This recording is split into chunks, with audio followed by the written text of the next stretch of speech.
let's go that way, because we've all shown that we just don't have the cojones. Welcome to another episode of Marketers of the Universe. My name is Tom Innes and I'm the Content Marketing Manager here at Brew Digital. We're just talking about one topic today, but it is a biggie, and it's branding. We're exploring why branding has been neglected in B2B and why it's becoming the hot topic in B2B marketing. In addition to a familiar Brew Digital voice, we've also gone to one of our partner companies, Kolekti, to speak with their performance marketing manager. Haydn Woods-Williams, digital marketing team lead at Brew Digital, is chairing the discussion, so I will hand it over to him for more formal introductions, but I do hope you enjoy what they have to say.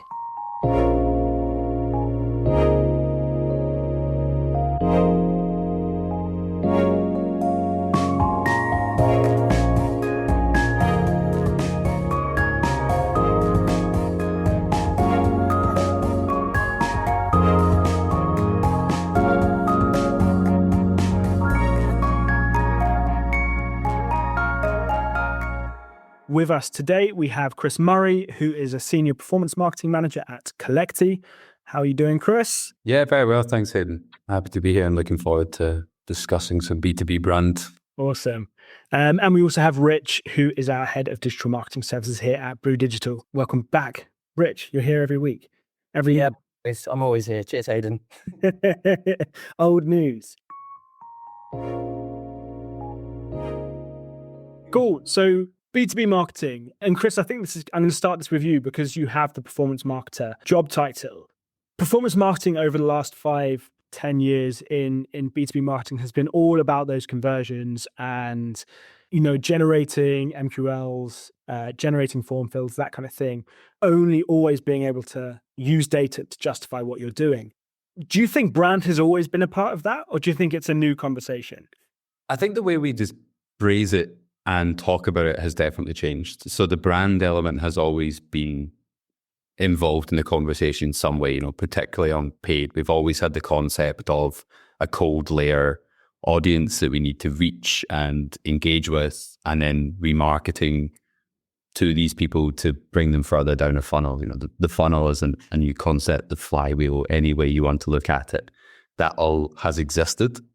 But I think what is new or newer certainly is the idea of tying brand to those end results. And that is probably more commonly now referred to in some ways as that demand generation strategy, and how we think about the need for brand to be able to prove itself, I think has certainly changed. Do you think it's possible to tie all of that brand activity back to revenue generation, or are we kind of stuck in that world of brand awareness is used to cover tracks of marketing that you can't measure? It's a complicated question. There's definitely an entire podcast, right, just on breaking that down.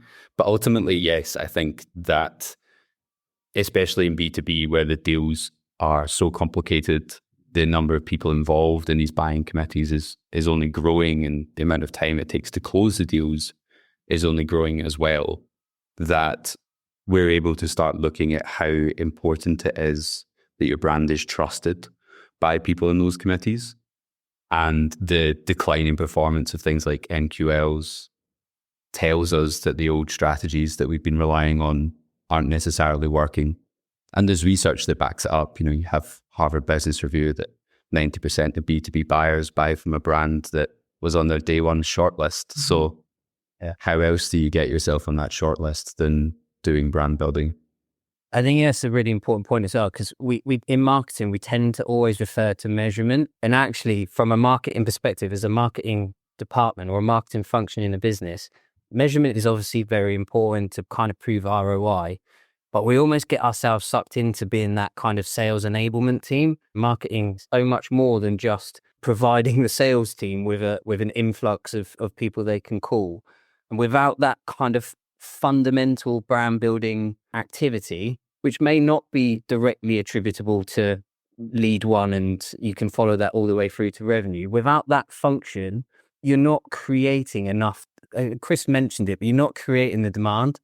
I was on a webinar recently with G2 and they were talking again, very similar statistics that you said, Chris, that actually within a buying group, if 80, I think it's something like 80% of the buying group need to be aware of the brand already when it gets introduced to the buying cycle for them to even consider it. If only one person within that buying committee knows of that brand, you're just not going to get past the first stage of procurement or that first stage of selection.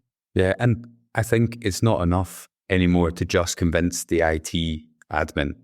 Is it, you have to have proven use cases, case studies, this real depth in how your company, your brand can support, because people are buying less software. They're more careful about the software they're buying.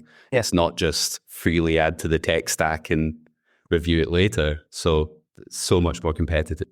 Yeah, there's that competitive nature. And there's also that, because the pressures of from the sales team and the CROs in the business and stuff like that, marketing are spending so much time at the bottom of the funnel, but they're trying to convert people that aren't even aware that they need your tool yet.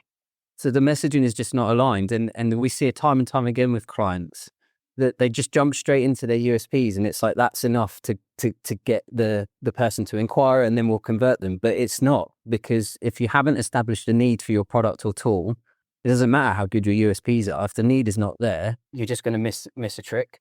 Yeah, interestingly, I think it was the LinkedIn B2B Institute.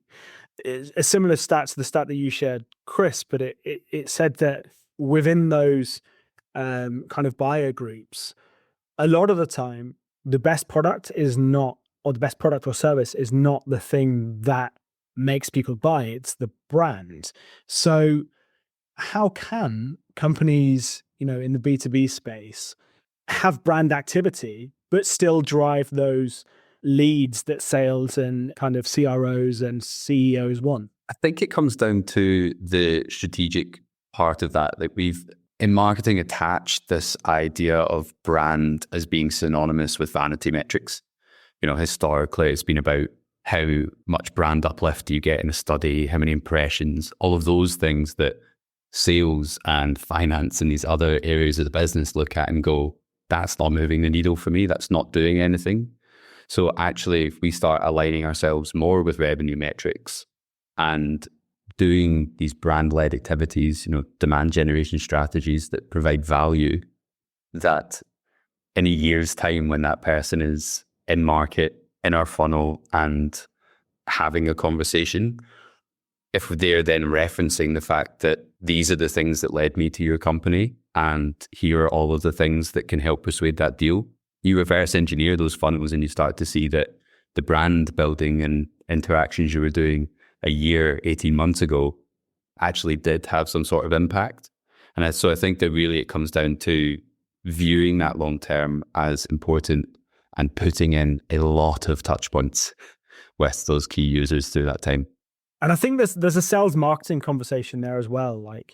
And I don't know what this is like at Kolekti, but I know when we're bringing on new clients at Brew, we have to align the expectations of sales and marketing in order to get the most out of brand demand gen and that kind of feedback loop. How can marketers work closer to sales without it being this, this is a sales sale or this is a marketing led sale? How do you get out of that way of thinking? It's organizational, I suppose. At some point you're talking about interpersonal relationships and the system that you've built for how these teams work together. And to our earlier point, a lot of that, I think, comes from being aligned on the same metrics.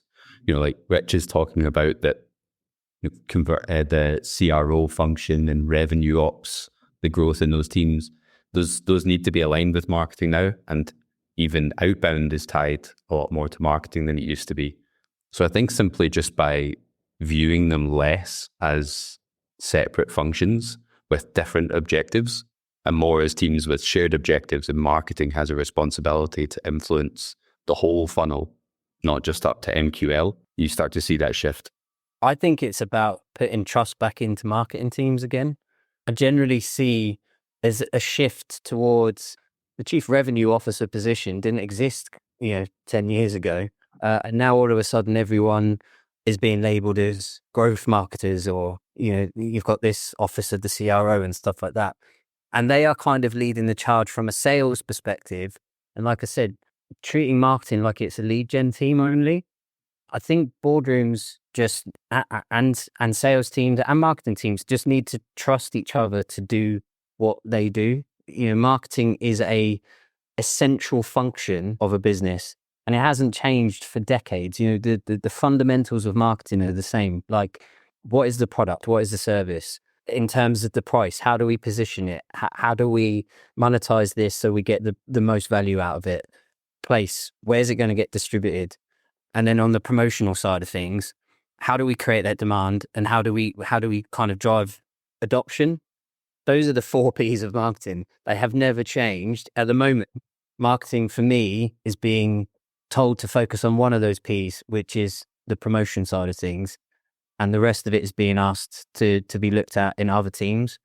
That for me, I think, is where we kind of need to change, is get those fundamentals back in the marketing team, let them drive the strategy, and then the sales team will benefit from it. Because if we can create the awareness at the top of the funnel, it will filter down.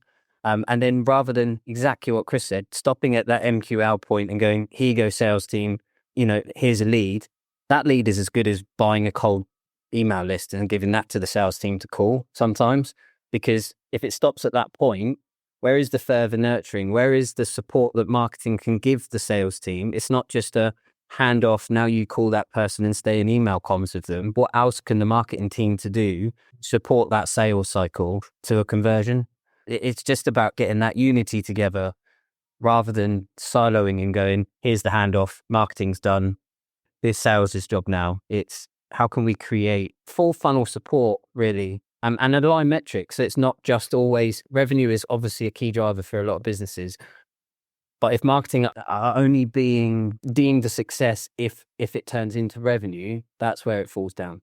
Yeah, definitely. I think that's really interesting, and especially when so many attribution models are flawed, with kind of increasing privacy from the kind of main drivers like Google and Apple and these companies. It's becoming more and more difficult to actually see what happens to a contact as they go through. And as we've said before, there are buyer groups. So if you're looking at how much Jim from Kolekti has checked out your website and your tool, and only focusing on Jim, you're missing a whole lot of information. Now, just thinking about Kolekti, now I think I remember you saying to me that you don't actually have a sales team at Kolekti, right? Yes, correct. We don't have dedicated outbound sales. What we do have are a team of really great customer success managers who deal with a lot of inbound. And we do collaborate, obviously, with the group's sales team and partners as well. But that cold outbound layer that you might find in, the services style businesses doesn't work with the product that we operate with.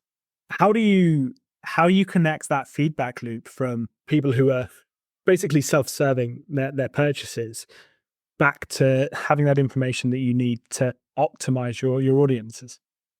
Well, interestingly, we have almost a different function filling the role of where the sales team would come in to close the leads, which is essentially customer success and product. So we're working with a similar picture of saying, okay, well, these are the people that signed up and tried out the product. What are the things that influence them to go on to upgrade a trial, take out a paid plan, or even just why do they stay with us for more than a year? What increases that customer lifetime value ultimately? And that's just more data. It's just data from elsewhere in a different style of funnel that we need to be able to reflect back on the channels and changes that we're making. And I think that to your, you mentioned measurement there, Haydn, that's one of the biggest shifts. We're all moving away from this idea that there's a perfect picture of data, like one-to-one attribution is in the rear view mirror at this stage. And that's perhaps increasingly true when you're looking at products that have marketplaces and convoluted buying journeys. It's not just one lead, as you say, or even one account. It's who is it within the business that is trying that product, and what can you do to enable them to demonstrate value to the other users? And then we have to be able to bring that back to the earlier stages of marketing, create the right content, create the right resources to help other people see that value as well. You mentioned there about one-to-one attribution and full attribution being in the rearview mirror. Do you think that message has gone to the kind of CEOs and the finance people and even the salespeople who are driving? I hear a lot from people in the industry that their main focus is just generating leads because that's what the CEO told them to do. What are your thoughts on that focus? Yeah, I agree that the message probably has not translated. And I think that that's something that we're guilty of in marketing. To Rich's point earlier, that the expectations of marketing are perhaps trapped in a previous understanding, but also we overestimate how well everybody that isn't a marketer understands everything that's changing within marketing, and that our landscape isn't the same one as it was 6 months ago, a year ago, and we don't perhaps communicate that or we expect everybody else to understand it as well. And I think that the attribution is one part of that we're still asked to be able to say this delivered this exact result. Mm-hmm. But contextually, that has changed. There's obviously still a case for attribution, and the models that we're using is changing. Previously, things like incrementality or marketing mix modeling, which would be used for brand, have been gatekept by big companies that could afford to deploy those resources. But those are changing, I think, as well. So some stuff is disappearing and other things are coming in to take its place.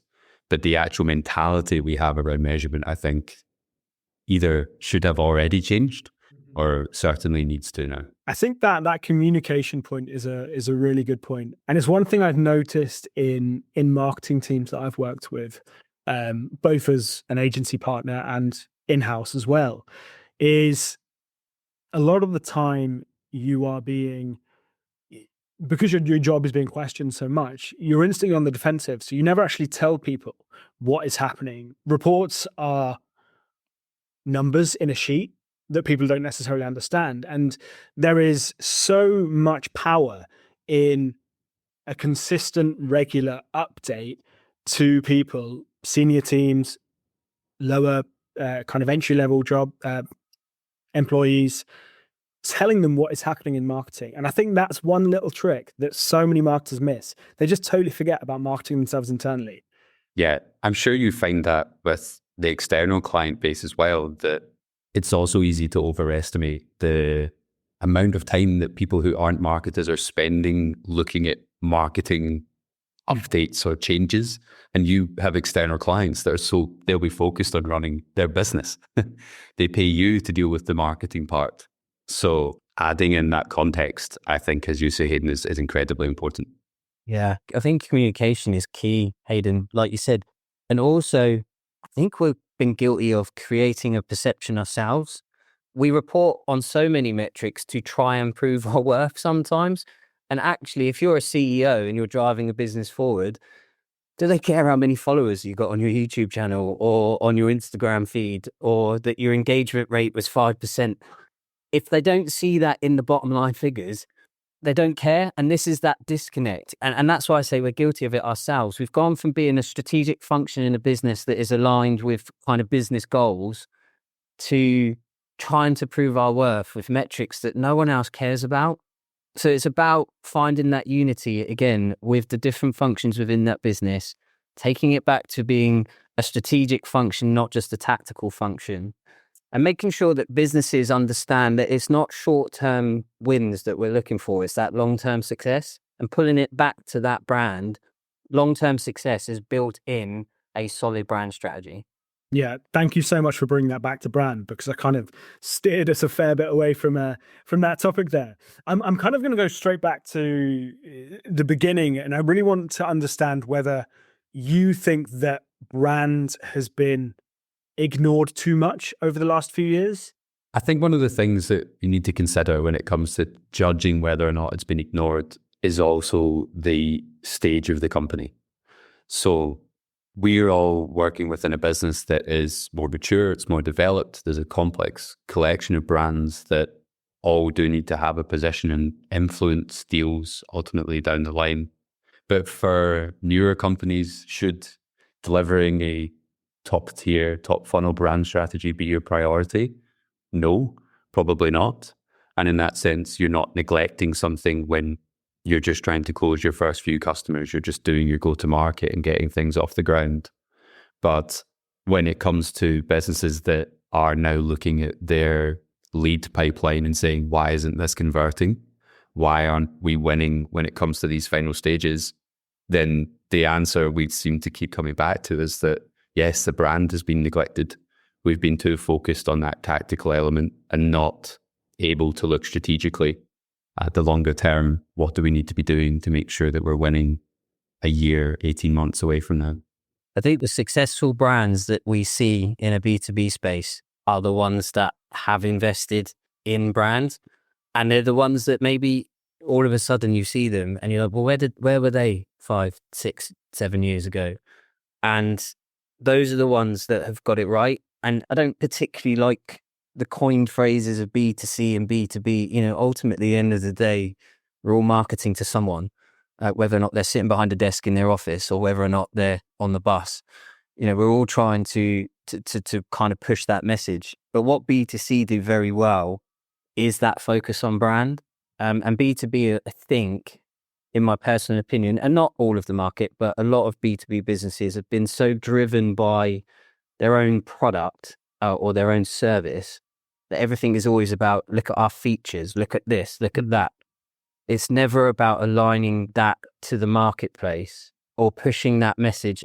Like I said, right at the kind of start, it's never been about pushing that message of creating a demand within the market that you're after. It's always about how can we convert people that will use our tool. And I think companies that I see that do it well, we use them and we're quite close because they're a partner of our parent company, but like Monday.com are one of those B2B brands that have driven brand beyond anything. Like, the name Monday.com before you know what they do.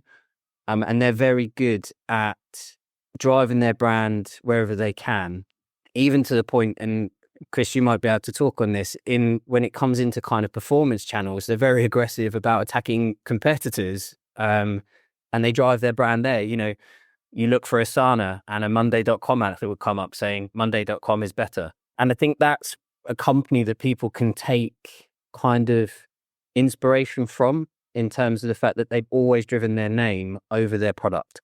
I think the Monday.com is a really interesting one because that's a unicorn, to use the jargon, company that are at a position now that they're broadening their market, and they've identified that actually they just want to be synonymous with the day of the week, which is such a broad place to be at, but ultimately allows them to just capture so much interest. But there's brand that's important much earlier in the business life cycle, I think, as well, when you're just trying to be associated with a specific category, one ICP, one thing that you actually do. I'm a performance marketer, but that doesn't have to be paid. There's a lot of work that can be done, whether that's founder-led things, building the personal brands internally and externally that align your business with the people you're trying to sell to, align you as a person with the businesses you're trying to sell to. And the channels that we operate on rewards that now as well. So there's ways to do brands that don't involve you spending 100,000 a month bidding on a day of the week, even though for a business like Monday at their stage, that's clearly effective. And the fact that we're talking about them now proves that it has some sort of influence. Yeah, I remember sitting on a webinar once with Monday.com and hearing the budget that they had for those early campaigns is just mind-blowing. Read somewhere once that they spent at least 80% of their last raise on paid advertising, which might have just been a blog that needs fact-checked, but they're committed to paid acquisition, and bidding on brand and owning brand is such a big part of that for them. We're pretty much to a point where I want to start wrapping up. And before I ask for, a couple of tips. I kind of want to put you both on the spot. Have you ever been in a position where you've seen ignoring brand really, really impact results for the company that you're working for or working with? It's kind of like you have to be involved in the business to understand if they haven't been investing. Because there's companies out there that are probably doing it wrong. We don't know about them because they're doing it wrong. So there's far more examples of companies doing it right because you are aware of who they are. And I think that's it's always going to be a close to home question, because if you're in a business that is at that point in time where the strategy is based on, let's face it, MQLs, and that's the only kind of rationale in there, that because you're in the trenches with them. So what I'm going to see, this has all been a secret ploy to get to this point, because there's a really, really good lesson there that anyone listening can take away. It's that if you're in that position and you look at your own company, you say, shit, we're not investing in brand and we're seeing conversions drop, you should probably look at your marketing mix and invest in a place like that. That's my tip to take away from this. Okay, then, to wrap us up, I want to hear, if possible, a personal story of a brand you've worked with or worked for where investing in brand has really increased and improved the performance of the actual revenue and bottom line. Yeah, sure. I'm happy to start with that. So I suppose the most recent example I have is for one of our Confluence apps, Mosaic, in Kolekti, where we have actually just gone through an entire identity change and update in order to make the product more interesting. And already we're getting feedback from customers that it's easier to find. They find the name catchy and it helps us stand out more. But earlier on last year, we started looking at reverse engineering the things that people were using in the product in order to better position us earlier to providing value, and started introducing templates into Mosaic as a product. And we now drive huge volumes of traffic through our website, through our brand pages, and get Kolekti in front of these users much earlier before they're starting a trial or trying the actual product itself. And we see that feature that was developed in collaboration between product and marketing, because there was demand and it increases activations, is now resulting in more trials. And by bringing paid, organic, other channels traffic to those pages where we provide, upfront value through templates, they're very practical, they can be taken away, we get more people using the product, and that's revenue. Amazing. Thank you, Chris. That was a really good example. Rich, can you add one as well? Yeah, I mean, I've been in the agency world for a while, so I've worked with a few different businesses, from established leading brands like Adobe down to startups. Now, you can take lessons from those established brands. Adobe is a very well recognized brand and drives their brand forwards based on, the product kind of sells itself because they use their own users' content to show you how powerful the tool is. We had an example, and this kind of talks about actually when you're in a marketplace where there's already well-established players and the importance of brand. So I worked with a startup, but from inception through to funding, through to launch. And that was a takeaway app. And at the time, the takeaway app had produced features and were speaking to restaurateurs and takeaway owners about the struggles they have with Just Eat. And the struggles being that Just Eat kind of monopolized the market. They charge extortionate fees to the restaurant owners in terms of the percentage of each sale. But because they've monopolized the market and have now created a need for the consumer that they don't find the restaurant directly, they use Just Eat because of the convenience, the restaurateurs can do nothing about it. They're kind of almost subservient to Just Eat in order to keep revenue. We worked with a business that was putting the power back in the hands of the restaurant owners, in the sense that they paid a flat monthly fee. So they didn't have to pay a percentage of each order. They paid a flat monthly fee. And at the time, we had features in the app such as splitting the bill. So if you're at a party and you order a pizza, you can split the bill. There was lots of investment going into branding because the restaurant people or the restaurant owners were on board because we're playing into their hands. But the worry from the restaurant owners was, how are you going to take market share from Just Eat? Because it's great that we pay you a flat monthly fee, but until you can provide us with a steady stream of orders that we can replace Just Eat, we're not going to kind of completely switch over to you. So we did a kind of a locational launch that started in the Midlands in a certain area, and then we started to do some B2B trade shows. And this is the issue when you are a smaller business trying to build up brand. We were doing the right things, so much so that Just Eat took notice of what we were doing and then completely blew us out of the water, because any advertising that we were doing, all of the features that we had created within 3 months, all of a sudden appeared on the Just Eat app. And within maybe 6 months of launching, the kind of this startup idea had just completely vanished. So I guess the lesson in that is we were doing the right things in building a brand, but sometimes if your market is already monopolized, we use Monday as an example, you would find it very hard to go up and compete against them. I did a very quick Google search on those numbers, Chris. In 2021, they spent $200 million on video marketing or the advertising budget, which represented 95% of the company's revenue. That is from an article on Google that was dated 9th of January. We would have to double check that. I am not committing to those numbers, but I'm just reading it off of Google. So yeah, the point is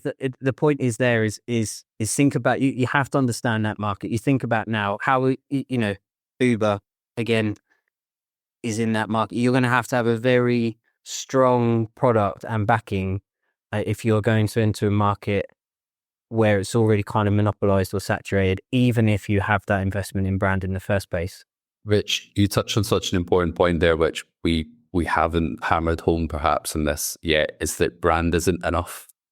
Yeah. That ultimately you can put as much money into the brand as you like, but if the service, the product, whatever you're actually saying doesn't have a differentiator and isn't good enough, then that's $225 million down the drain on video or your other channels. We will wrap things up there. I think there's just some really good takeaways. And I think, wrapping up on what you said there, Chris, around brand not being enough, I think that's a really poignant thing to finish on.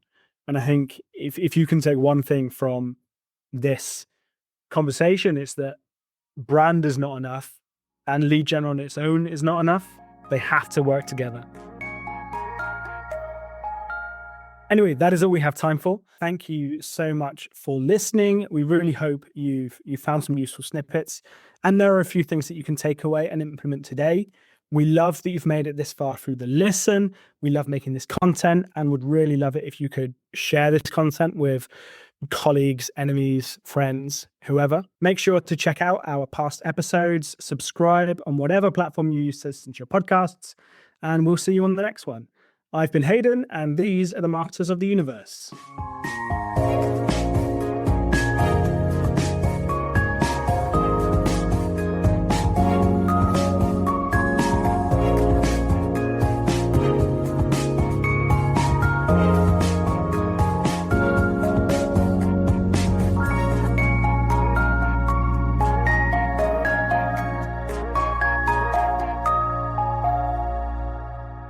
Tom is going to hate me because I did not stick to time at all. But hey, what you going to do, Tom?